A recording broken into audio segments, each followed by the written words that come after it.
शकता। नमस्कार मित्रांनो, सध्या जसं वातावरण आहे म्हणजे रात्री खूप थंडी आणि दिवसा कडक ऊन, यात मेंढ्यांची काळजी घेणं खूप महत्त्वाचं आहे।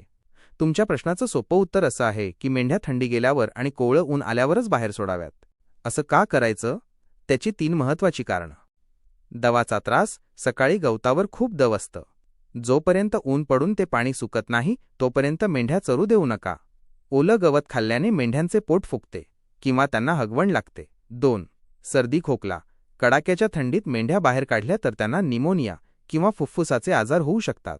त्यामुळे सकाळी साधारण 9 ते सकाळचे 9:30 वाजेपर्यंत थांबणं कधीही चांगलं। 3. दुपारचे ऊन। तुम्ही म्हणताय तसं दिवसा ऊन खूप लागते, म्हणून दुपारी 12 ते 3 या वेळेत मेंढ्यांना झाडाच्या सावलीत विश्रांती घेऊ द्या। थोडक्यात सांगायचं तर सकाळी थंडी कमी होऊ द्या, ऊन कोवळं असू द्या आणि मगच मेंढ्या बाहेर काढा। यामुळे तुमच्या मेंढ्या आजारी पडणार नाहीत आणि त्यांचं आरोग्य चांगलं राहील।